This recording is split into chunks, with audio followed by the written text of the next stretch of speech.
Well, hello, hello, hello. How are you? Welcome to Unstoppable Lionesses. We're really excited to come and share with you this third time of the new year. God is good. God is good. He definitely is propelling us forward in so many ways. And I'm going to talk about that a little bit more with my other lioness that will join us in a little while. But I just wanted to touch base on being prepared for the promotion. All right, being prepared for the promotion, be it on your job or in your relationships. Sometimes relationships they propel themselves forward. You know, people are ever growing and expanding and experiencing new things in life, and that a lot of times will put us on different planes in our relationships. But we need to be prepared for the promotion. We need to be prepared for the promotion in life, because you will not just stay at a status quo place in life unless you choose to do so. And so, if you are possibly like me, I love a good adventure. I am very spontaneous, which is not always good. I don't plan well sometimes, unless I have an event coming up. And I've discovered that about myself. If I have an event that I need to prepare for, I am really good. I am really good. And maybe that came from my 28 years of doing events with Diane King Productions. And I had to be prepared, and I had to make sure that every T was crossed and every I was dotted. But just in life in general, I'm one of those fly by the seat of my pants kind of girl. However, I do understand and I recognize that as our lives propel us forward, as we move forward in life, as we age, we don't get old, we just get older. That's my philosophy. But, you know, as we age and as we go to different stages in life, we need to be prepared for those different stages. We need to be prepared for the different seasons of life. You know, I am not the same person that I was at 21 years old. Thank God. Okay. And if you guys have my book, you know why I said thank God. Okay. But it's been a process. And part of the process was preparation for where I was going. I had goals in mind, I had visions of things that I wanted to accomplish. And so I had to be prepared to do those things. And so I want to encourage you to prepare for where you are headed. What is it that you want to see yourself walking in? All right. This is why we set goals. We do daily goals, we do weekly goals, we do monthly goals, and we do yearly goals. And my mentor, Dr. City Trim, has us doing a 20-year goal. And I'm a vision, and I'm just like, okay, I am almost 70. 20 years from now, I will be almost 90. I won't be doing this. Okay. Lord willing, and I'm still alive, I'm going to be somewhere on somebody's beach with my feet up, and I am preparing and planning for that now. Okay. But be that as it may, we have to make sure that we take the proper steps to do what we need to do. I'm in the process of buying a home. That, thank you, Lord, I should be closing on this week finally. But, you know, there has been a preparation in being prepared to do that. That's another journey in life that I'm taking on at a later state in time. I've purchased 3 homes in my life, but there's been a period of time where I did not own. And so now I'm about to own again. So it's not about just calling, you know, your property manager and saying something is broke. No, I had to get a home warranty so I could call them and say something is broke. Okay. But it's in preparing. I'm serious. It is in preparing. And so I want to encourage you that as you are launching out in different aspects of your life, that you are making the proper preparation for it. All right. That could include education. It could include a change in your circle of friends. It could include your mindset change. There's a lot of times our preparation first has to happen here, because if you don't get this straight, then wherever you're going is going to be crooked. All right. It's your mind that has to see and have the vision for where you're going. And so you prepare first and foremost in the mind. And then after that, then you start, writing it down and what have you. I learned many, many years ago, and I teach entrepreneurship. But this is one thing that I learned is that a business plan that is still just in your head is really just a pipe dream. It really is. Until you can sit down and you start to write out that business plan and write down all the different things that you're thinking about, all the different things that you're going to need. A business plan requires research. I'm going to need this kind of equipment. I need this type of staffing. I need this kind of marketing. I need this kind of finances. All these different things, you have to write it out to really, really understand what it is you need. Because as long as you're just thinking about it, you're going to miss things. But when you write it out, then you have the ability to go back and to check out your notes. I have so many notebooks. I can't even begin to tell you because I'm a note taker. I take notes in church. I take notes in meetings. I'm a note taker. And at one point in time in my life, I was a heavy, heavy journaler. I don't journal as much as I used to just because I don't really have the time. But it helped me to prepare myself for even where I am right now in life. I can go back and I can look at prayer journals. I can look at just life journals and different things and actually track the process of my life to where it is today. And it's a really good thing to be able to do. So I want to encourage you in your time of preparation to write it down. Word of God says, write the vision and make it plain so they that read it can run with it. And you are part of the they. All right. So if you write it down and you make it plain, then you can pick it up and you can run with it. All right. Life will throw you curves like out of the blue that you're not expecting. You can be kind of thinking about something, and then all of a sudden, somebody pops up and is like, okay, come on, let me help you bring that thing into fruition. And you'd be like, yeah, well, I wasn't really ready to do it now, but the opportunity is right now. So, if while you have been thinking about it, you were writing down your notes, you were casting the vision for yourself before you can cast it for somebody else, then you would be prepared. One of the things that we do in my retreats, the Lioness Roundtables, is we go through the whole process of developing your business, but then we work on your launch. We work on your 5 minute elevator speech, and then we take it down to a 2 minute elevator speech. If you run into somebody and at the spur of the moment you have the opportunity to present what you do and who you are you prepared to do that? Because a lot of times opportunity is knocking and you're not prepared. So we want to make sure that we are taking the steps to prepare ourselves for our life's journey. All right. If you were going ready to take a trip, you would be prepared. I know.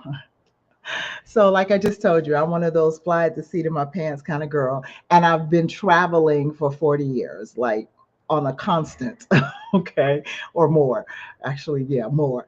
But it's been, because I do it so much, when I get ready to pack, I probably pack about 2 hours before I'm leaving.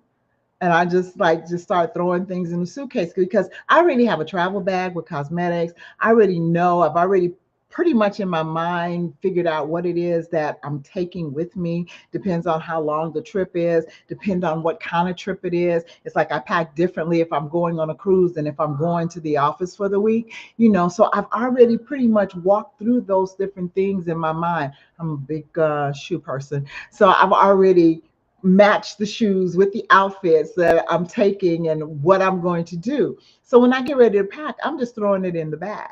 All right. But I know people that will start packing a week out because they don't travel that often and they want to make sure they don't forget anything. It's not the norm for them. It's the norm for me. I live on planes a lot, a lot to the point. This was really funny. A few years ago, I had moved. Well, it's been more than a few. About 15 years ago, I had moved back to Las Vegas, and I was in a stationary place here, and I didn't travel for a whole year. And I promise you, I was so anxious. It was just like somebody get me on a plane to somewhere. I just can't sit still like this. And it was really kind of funny because I had one of my spiritual daughters living with me at the time, and she was just like, "What is wrong with you?" And I'm like, "I got to go. I got to go. I got to go." And it's just because it's just who I am. It's just part of who I am. But because I, again, travel so much, I can throw a suitcase together in a blink of an eye and don't miss anything. Everything I need is in that case. Okay. So I can do that. But if I am preparing to speak, or I'm preparing, like I said, for the next retreat, our next retreat is in 3 weeks. I'm preparing for that. I've already got most of the materials that I need to present there. I have a few little trinkets that I'll still order for it. And I was just like, okay, can I just order it when I get into the new house so I don't have to transport? I'm like, I got a lot to pack. Anyway, but it's like there's a difference in what it is that I'm preparing for. And so I know on certain things what I need to do. All right, as opposed to others. You need to make up in your mind what is it that you're good at that you can do on a spur of a moment with less preparation, and what is it that you know you need that structure of preparation. And make a list, write it down. Okay, I can do this on the spur of the moment. This I need to plan for. And some people, they just need to plan for everything because that's who they are. And there's absolutely nothing wrong with that. In fact, you probably are much more organized than I am. But it's all good because we're all different and we're very uniquely created. So I just want to, again, encourage you to start preparation for where you're going. All right. And starts here, but then put it on paper. Put it on paper. All right. Now, with that being said, I have a beautiful lioness that I am going to bring up who is going to share with you. Chef Fiji. Hey, Hey, girl. What's hey. going on? What's Nothing, going on? nothing, nothing's going on. Just out here living and eating these plants. All right. Well, I'm so grateful for you eating those plants because, yeah, I need, like, if I don't have meat, I still got to have some seafood to go with them plants. Right, I've right. not gotten there yet, but I am so proud of you because I've seen your journey and it's amazing. So, with that being said, I'm going to take the back seat now and let you share whatever is on your heart to share with our ladies. Okay. Well, welcome back to Sacred Bod. Let's talk health and wellness. I'm DeHaviland Mack, also known as Chef Fiji. Today, we're diving into the power of whole food, plant-based eating, and how it can support our health and our healing. This lifestyle has been central to my wellness journey, and I'm excited to share how it can transform yours as well. So, a whole food plant based eating focus on nourishing the body with foods in their most natural states. Think fresh vegetables, fruits, whole grains, legumes, nuts, seeds, mushrooms. It's all about minimizing processed foods and eliminating animal products, allowing you to fuel your body with pure, nutrient dense foods. The difference between this and other diets, and I don't really like to think of this as a diet because it's not a diet, it's my lifestyle, is that it's a whole food plant based like I said lifestyle, which isn't as restrictive as people really think it is. It encourages a balanced um intake that's both sustainable and enjoyable. It's all about finding substitution for the things that you normally eat in a standard American diet. So when you fill your plate with colorful whole foods, you're filling your body with nutrients. Um, the nutrients that it needs to thrive. These foods are packed with vitamins, minerals, antioxidants that work to boost your energy, support your immune system, and combat inflammation. Inflammation in the body is definitely like not good. That is where we get dis-ease from in our body, from the inflammation. Fiber, which is a huge component of the plant-based eating, it not only aids in digestion, but also support a healthy gut microbiome, which plays a big role in our overall health and immune system.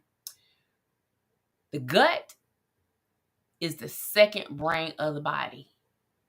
We need to make sure our gut and our microbiome, the microbiome in our gut, we need to make sure that is intact.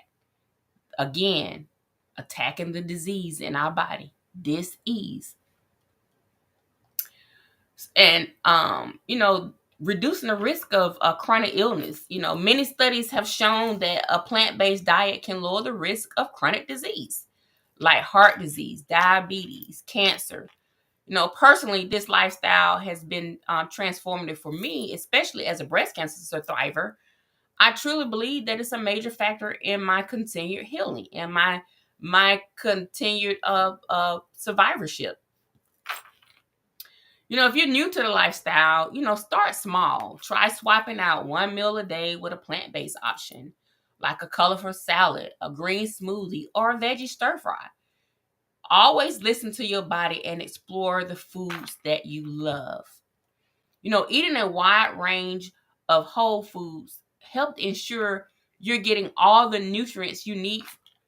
Focus on adding more greens, vibrant fruits, whole grains, healthy fats from sources like avocados and nuts. And when you're eating, fruits and vegetables, make sure you're eating in season. Eat fruits and vegetables that are in season. Try to limit and avoid highly processed foods. When reading labels, aim for ingredients you recognize and can pronounce. If you can't pronounce, you need to put it back on the shelf. Whole foods nourish us best when we're close to their natural state as possible. Whole food plant-based eating is more than just a way of eating. It's a way of living with intention. By choosing nutrient-dense plant-based foods, you're choosing to support your body's natural healing process and to live each day with more energy and vitality. So today I know I've said a lot in a short time span, but we explored the benefits of a whole food plant-based eating and how it can help us heal from within. It's about embracing foods in their most natural state to nourish and energize us. I encourage you to try adding one plant-based meal to your routine this week. Start small, have fun with it, and notice how you feel. Nourishment doesn't have to be complicated. Sometimes the simplest change can be the biggest impact. Something as simple as a smoothie. For anyone interested in more guidance, you can reach me at www.sacredbot.com, or you can email me at info@sacredbot.com, and reach out. Let me help you on this journey. Let's take the journey together, one meal at a time. The next time that you all will see me, I will explore the world of raw foods and the unique benefits that they bring to our bodies. You'll learn why raw foods are known for their powerful healing properties. So stay tuned to the next segment. And remember, nourish your body and your mind, and you'll watch yourself bloom. Embrace the journey and let every bite be a step towards wellness. Talk to you next time. All right. Wow. Okay. So you unpacked a lot there. So I have a question since I was dealing with preparation. I know that, I don't do it as much as I used to, but I used to definitely have a fasting lifestyle where just and mine was specific to spirituality and what have you. And I would do shut-ins and I would fast for a week at a time, 2 weeks at a time. I did 240 days, but I prepared my body leading up to that. I started watching what I was eating and started like getting the body prepared for the change of just going to liquids. All right, Mhm. just liquids. Is there something that people would need to do? Like I know your story. You went cold turkey overnight. Just I'm a vegan. Like okay, but everybody is not like that, and Right. everybody just can't just make that mind switch like that. Is there things that we can do to prepare ourselves for a healthier eating lifestyle? Yep. The one thing that I told everybody to do this week is to switch out one meal. Start with one meal. Most people already do like one meal already, and they just don't even think about it. Most time when you do a smoothie, that's one meal that you switched out. Something as simple as just okay in the morning I'm gonna do a smoothie, and then the next week switch out two things. Well, I'm gonna do a smoothie, and for lunch I'm gonna do a big salad with no meat. Or if I do a salad with meat, the majority my plate, the salad is so big and the meat portion is so small too. It's almost Mhm, like I don't even have that meat portion on the salad. mhm, mhm. So just start out with making sure like 80%, 90% of your plate are vegetables. One meal. You just start Is one meal at a time. is the prep for a healthier lifestyle more difficult than like when you get ready to cook? You already know you got to chop stuff up, you got to prepare and what have you. Is there much difference in it when you're preparing to just to eat healthier? It's just kind of the same thing, right? It's kind of the same thing. You just need to know when you switch over to this lifestyle, you just need to know substitutions. If you want something that reminds you of meat, I need to substitute some type of mushroom. Or, if I want some seafood, then I need to figure out how I make my crab cakes. You can make crab cakes out of hearts of palm. You can also Mm. make crab cakes out of mushrooms. So it's all about substitution. And is On it the texture of the vegetable that you're using, or the fruit that you're using for the substitute? Is that what makes it the substitute? So just say for instance, I wanted collard greens and some fried chicken. I had a taste for, I was I'm craving fried chicken as a new person that's over coming over into the lifestyle.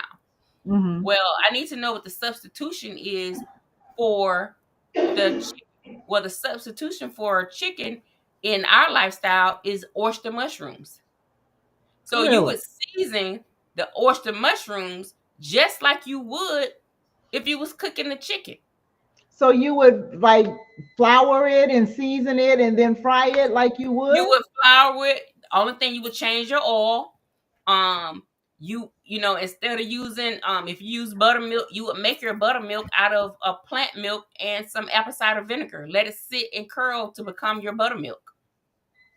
Okay, I don't like buttermilk, and the sound of that, I wouldn't like that either. So, but okay, But what I'm saying is, how people use to buttermilk batter. I get to you. batter. Yep. Yep.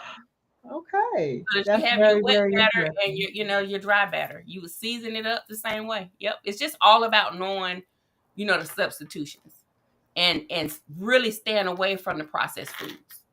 Mm. Now, how do you like? Okay, so they have all of these impossible burgers, impossible this, impossible that. How do you differentiate what's a good impossible burger versus a not good impossible burger? None of that is good. Really? No, they None have of it. commercialized the lifestyle. Mm. They've jumped on the bandwagon because they know people are now moving toward eating healthy, and also they've Mhm. jumped on the bandwagon to make money off it, and they've commercialized it. And they know if they put plant-based in front of it, Mhm. people want to gravitate to it because I am eating plant-based. Well, that's when you flip it over and you read all the chemicals and all the things that are in that make that plant-based burger, you need to put it back on the shelf because a lot of half of that stuff you can't even pronounce. Wow, So I tell people, if you're going to eat an Impossible Burger or Beyond Burger, you might well just eat a regular burger. that's But amazing. you can make your own burger. So, what would you make your burger out of? mushrooms, lentils. Um, I would use a binder, maybe like chickpea flour or maybe even some quinoa or something to help bind it. But yeah, and you season it how put your same seasonings in there and you pat it out and you fry it up or put it in the oven or put it on the grill. So let me ask you how you learned all of this, because as I said, I know your story, and you came to work one day and said, I'm going to be a vegan. And the next day you were through eating all this other stuff, which blew all of our minds. But how did you learn all of this stuff, like substitutions and what's good and what's not good and things like that? When I first started, I had no clue. I ate salads and vegetables until I figured it out. I did a lot of Googling, a lot of on Pinterest, finding people that did meal prep, like plant based meal preps. And then one day during COVID, sitting at my desk, God spoke to me and said that you're not fulfilling what I told you to reach back. And you need to reach back by teaching other women or other people going through the journey of ridding disease out their body on how to eat. I Mm, immediately looked for a culinary program, wow. and the rest is history. I went to culinary school, and now I'm a chef, a plant based chef, and raw certified. And so they actually have schools that will teach you how to do this. Yes, That's amazing. That's amazing. yes, but So, but cooking in a lifestyle is in this lifestyle. If you can cook in a standard American diet lifestyle, you can cook in this lifestyle. The main thing in this lifestyle is knowing how to season and the substitution. You can have greens in this lifestyle. You just can't put the fat back or the ham hock or the mm, turkey wings in it. But you can still have good seasoned greens, and you won't even miss the fact that there is no meat in there. interesting. I tell this story often. The first time I ever went to a vegan restaurant was with you, and it was just like, this is good. And I was really, really surprised. I have to say, I was extremely surprised. Like, this is good. I Yep. could eat this. I don't know about cooking it every day, but I could eat this.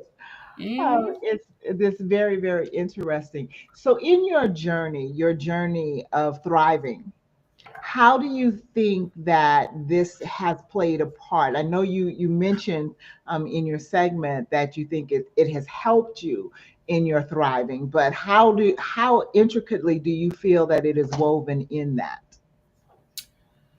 Um, I think that with all of the things that we have going on in this world today, the food is different. It's not the same when grandmama and them was, raising their own food or Right. planting their own garden. Um, I just think that the way that they're pumping the animals with all types of stuff and removing those types of things out of my lifestyle, especially the meat, with me being a breast cancer survivor and all this the things that they're pumping into these animals. And you know even with the vegetables, you're really not safe with the vegetables now because we don't even know really how they're growing them.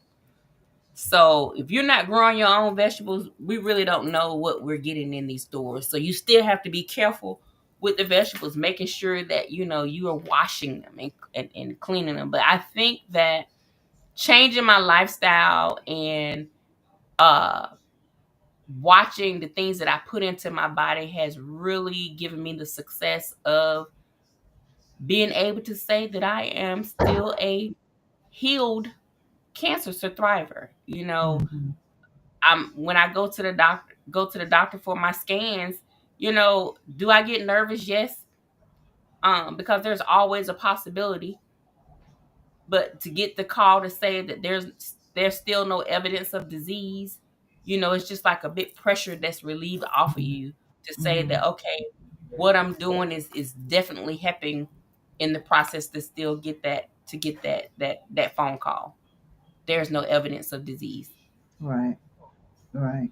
That's amazing. And just, I don't know. I've heard so many different things about even the organic vegetables now. Mhm. It used to be people thought that if it had an organic label on it, that it was safer. But now I'm hearing things about that. So it's like it's really, really important to wash everything, right? Yes. I've always done that. That's how my mother raised me. Mhm. It was like I wash my greens like you would have some clothes in the sink and washing them. I got dishwashing liquid. We got soap. We are washing these greens, getting the dirt off and all of that. You Right. know, um, and but people think that they can just buy stuff, and even like I'm not big on frozen vegetables. I prefer fresh. I do. But even the frozen vegetables, you got to be careful with those because you don't even know the plants that they're being prepared in and or Right. anything. Exactly. Yeah, Exactly. And definitely, and the I used to be a big proponent of going to the store and getting the pre-cut fruit, because you're on the go, and you got to be right. careful with that, because you don't know how it's processed. You don't know who's cutting it, what they're cutting it with. You just don't know. It's just best to get your stuff yourself, and prepare it that way. You know how it's prepared. And another thing that um people need to be made aware of, the fruits have seeds. Mm. We're eating Mm. fruit that do not have seeds. You were the first person that taught me that if it doesn't have seeds, then it's genetically engineered. It's not real. I'm like, huh? Because you buying seedless watermelon and seedless Yup. grapes. I mean, and all of these different things. And it was just like, wait, what do you mean? Yes, ma'am. Bananas. People get shocked when I tell them bananas have seeds in them, but not the They ones used that you to. buy in the store. Exactly. They used to. I remember seeing the little black seeds down Yep. this in the middle of it, Yep. but you Yep. don't see that anymore. Mm-mm. That's You do insane. not. Yep. So how do you find real fruit these days? Because I mean, you can go to any market and everything pretty much is seedless. So how do you track that down? Do you have certain growers that you purchase from? Like when I want bananas, like Thai bananas, burro bananas have seeds in them. I go to like the Asian markets Hmm. to get a lot of those fruits, like sour sops, Really? stuff that you can't find in the regular grocery stores. Go to the Asian grocery stores. You'll be able to find those exotic fruits and Mm. fruits with seeds in them. You may have to go to 4 or 5 different stores just to make sure you're getting healthy stuff. Um, I go to the farmers markets. I go to farmers. People The that actual growers, huh? the actual growers, and get fruits and vegetables. But yeah, I never can shop at just one store to get the things that I need. I am interested in starting a push, a coalition, so to speak, to buy up 200 acres of farmland and just start growing food. Just not for sale, but for Right, survival. right, you know, exactly. Hmm. because being at my age, I'm almost 70, and I know food is not what it used to be. Exactly. I grew up loving milk. I can't stand milk. It is because it doesn't taste the same. Hmm. Different things that you used to find and you knew it was fresh when you got it, it's not fresh anymore. Right, And exactly, it's really scary. It's really scary what they are giving us and stamping USDA certified, it's good. FDA certified, it's good. And exactly. it's like, that mess will kill you. Right, right, right. And if you don't, like, I thank God for you because you've educated me in such a manner that, like I said, I had no idea as to what was happening. But so other people like me that aren't in the raw vegan lifestyle, you don't know. You don't know what you don't know. Right, exactly. There's enough being said that there's some stuff wrong with our food, but you don't really understand the depth Yep, of it exactly. and how it affects you. Right. I'm convinced because I'm not a big meat eater. I don't eat red meat. I don't eat a lot of red meat. I'm a seafood person, and I Mhm. know that that's probably too much iron in my system and what have you. But I believe that because I've never been really a carnivorous red meat person, that it has helped me in my longevity. That I don't look as old as I am. Mhm.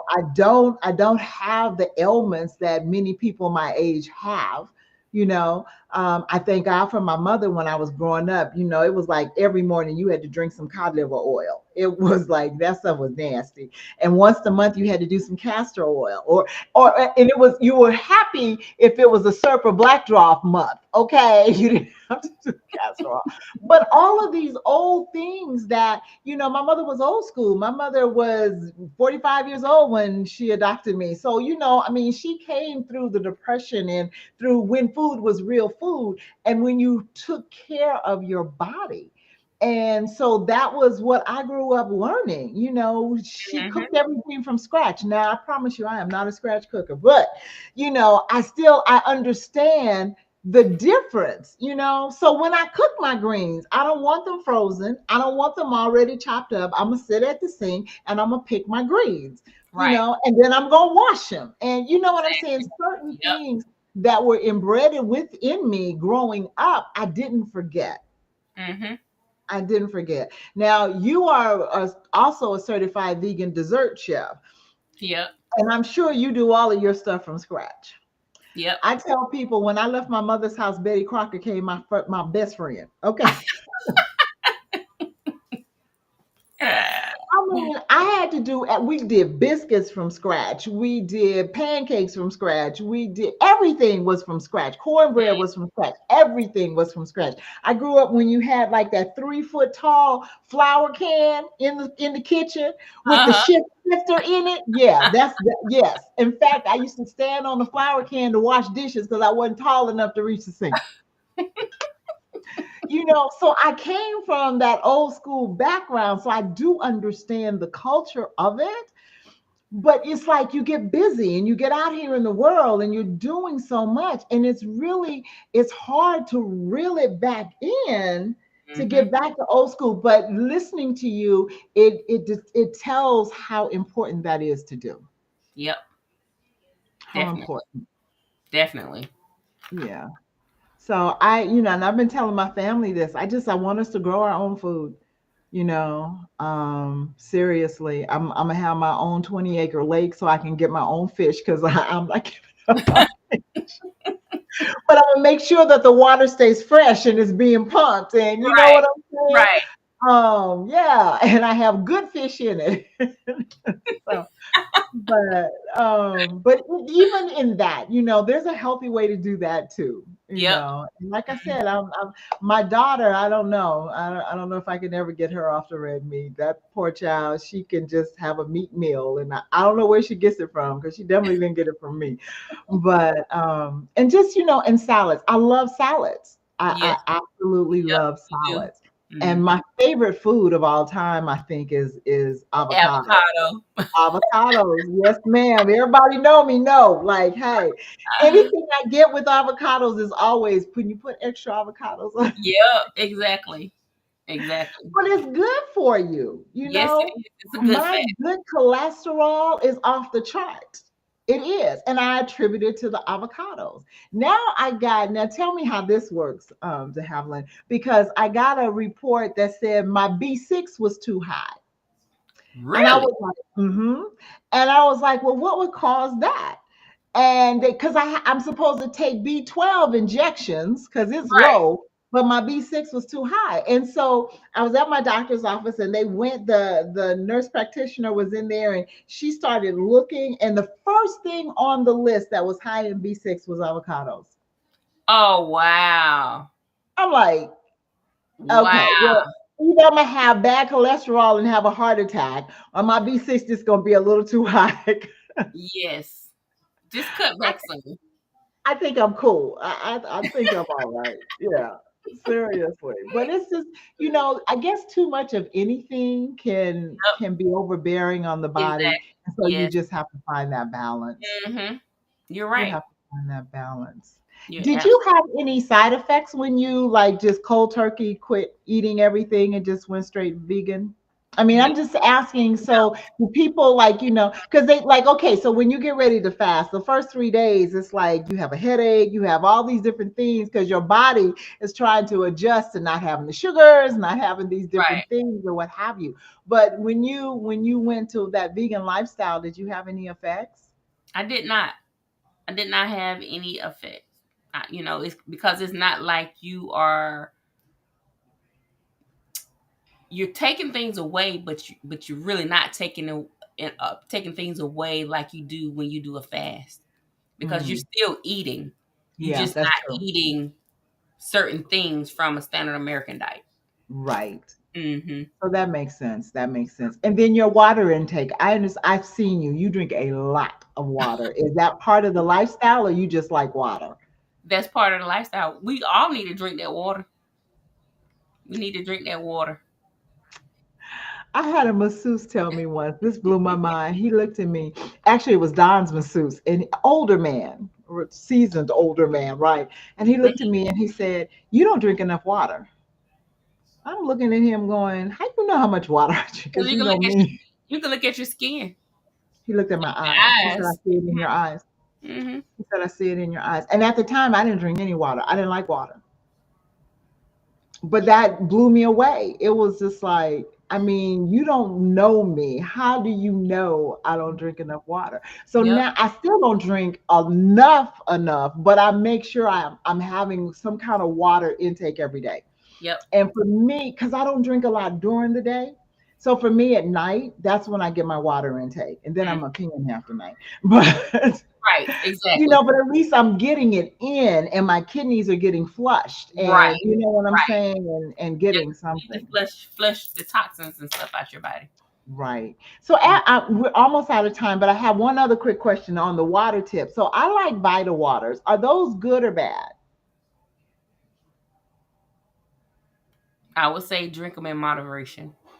It's Okay. nothing like plain water, like spring water.